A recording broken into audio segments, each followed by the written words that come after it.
Hem de bir axbaratçı buluş sübtimiz bilen elbette yıllardan buyon istiqlolni yaqindan yiroqdan balkim ko'zitib kelyapsiz. Istiqlol haqidagi fikrlaringizni yoki ayblashlaringizni xohlagan shaklda anglasak.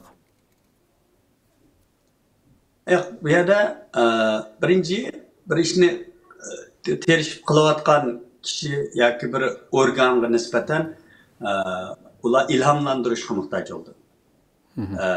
Shuningga bu nuqtadan qilib aytganda Istiqlol TV deb bir axborot organini vujudga chiqarib, shuni taraqqiy qildirib, bugungi kunga akilish cho'qim osonga to'xtamaydi. Hem uzluksizlik intayin muhim. Her qandaq bir ishninki taraqqiy qilib, eng oxiri shu g'oyasiga nishoniga yetish uchun. Endi Istiqlol TV bu jihatda g'alaba qilib kelyotidi deb qarashga bo'ldi, albatta.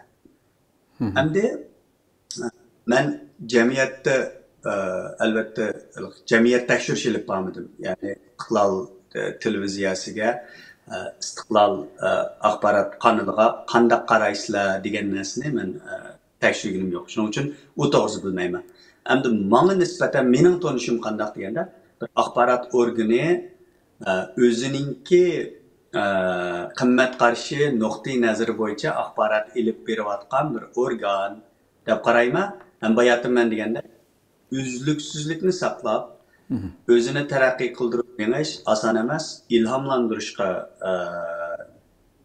İlhamlandirish kerak. Bu nuqtadan Istiqlol TV menimcha g'alaba qildi deb qarayman. Intayin yaxshi degan. Endi tanqidlar cho'qim jamiyatda bo'ldi. Siz bir ish qilayotganda tanqidiy ko'z qarash bo'lishi mumkin. Masalan, Istiqlol TV mundaq xabar ishildi, mundaq demidi, yoki mundaq qildi. Uningga nisbatan menimcha u kimning mas'uliyati bo'ldi deganda Istiqlol televiziyasini qilayotganlarning texmi izlanishiga, shu tanqidlarga qandaq pozitsiya tutish, ham qandaq inkos qaytarish. Shuning uchun menimcha uni Istiqlol televiziyasidagi shu aktiv xodimlar sizga o'xshash menimcha yaxshi hal qilib ketalaysizlar deb qarayman. Xo'sh. Ko'p rahmat Qosimjon. Nihoyat güzel suhbat oldu. Bugun asosli hamda tunji qatim suhbatlashishimiz shu sizning bir hayotingiz, turmushingiz haqida biroz bir ma'lumot nuqtasidan birinchi bo'limni qildik. Inshaalloh oldimizdagi bölümlerde ko'plab chiqishimizni umid qilamiz. Boshqa temalarda yoshlarimizga har xil ularningki yetilayotgan muajirat nurg'un yoshlarimiz bor. O'rganishi kerak bo'lgan, qilishi kerak bo'lgan payda qildigan yoshlarımızga bevosita hayotiga ta'sir ko'rsatgan programmalarni qilishni orzu qilamiz inshaalloh oldimizdagi bo'limlarda.